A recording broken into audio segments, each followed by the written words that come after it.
Hi guys, so today I think I'm going to do a different kind of read. It's like an author spotlight a little bit, a simple review.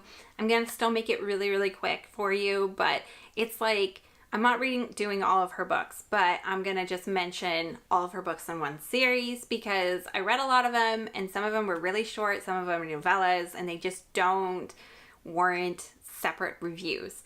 And so yeah, I did review this one a little bit in a wrap-up, and I haven't mentioned some of them yet in wrap-ups because I just read them in early April.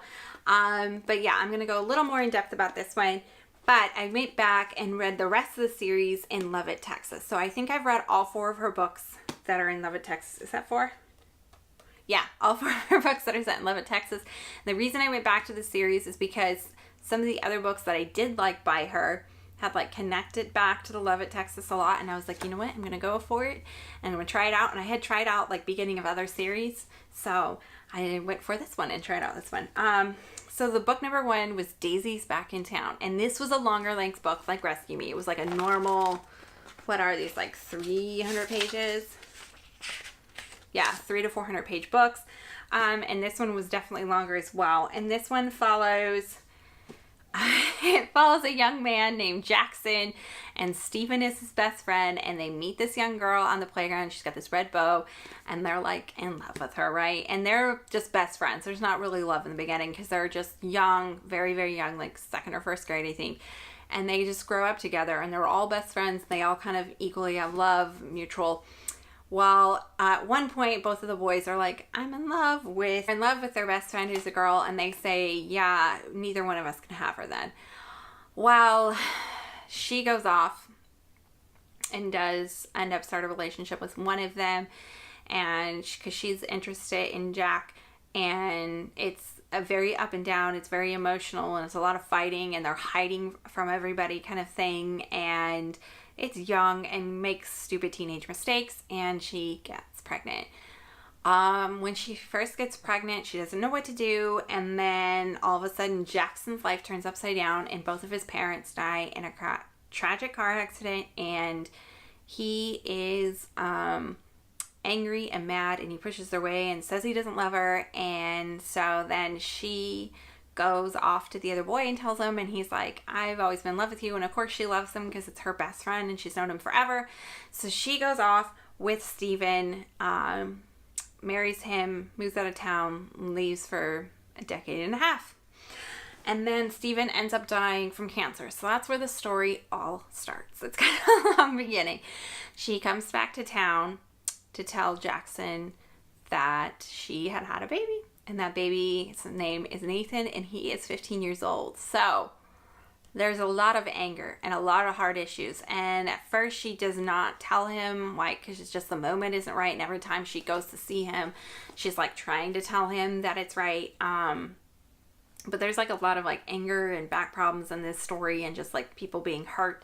And it does involve a young boy. So the boy ends up coming there and meeting him, and right away his dad's he's not my best friend's child, he's mine, because he looks exactly like my father. And so it's kind of a lot of trying to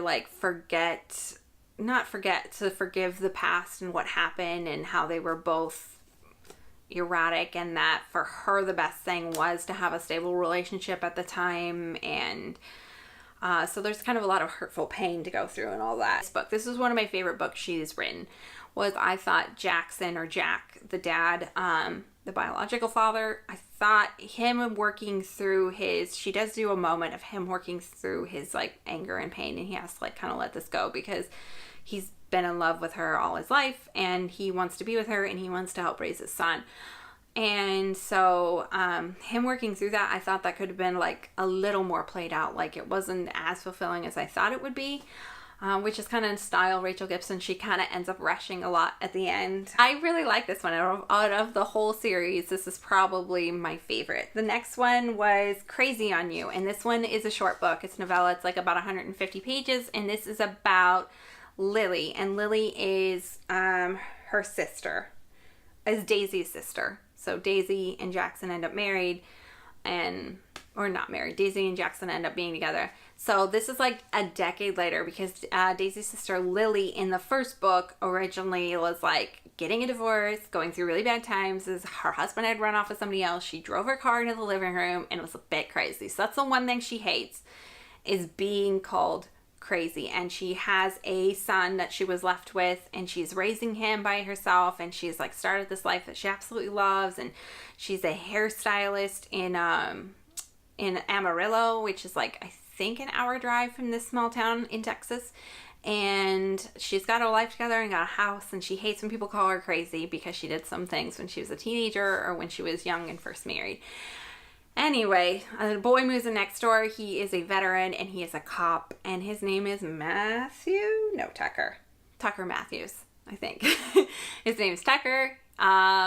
He has a past that he doesn't want to reveal, and so does she. That's like their big hurdle, but it's really short. It's 150 pages. It's easy to read. I thought it was cute to go along because Daisy was my favorite series, so I did enjoy reading her sister's companion book as well, Crazy on You, so I would recommend that one as well. The next one, Rescue Me. This story follows a military man again, and follows a Navy SEAL who comes to town to Lovett, Texas, and Sadie Hallowell, who is like an institution of Texas. Lovett, Texas comes back, and her dad's J Trench is like a big thing, and everybody knows, and they hate her for leaving her dad alone. But her dad's like an angry man and a cold man, and since her mother died, and she was raised by maids and stuff, and doesn't have a lot of feelings for her father. But the biggest thing about this book is the reason I didn't like it and I did not recommend it, because like Daisy's Back in Town was like 4-star. Her sister's book was like 3 stars because it was a novella. It was just hard to get up there. This book I was like 2 stars, easily 2 stars, because they're both really cocky people and arrogant, and I just couldn't connect with the characters. Their inner dialogue was just like quite horrible. Like they were just very cocky, very filled with themselves, very selfish characters. And I guess that's what she mashes them together.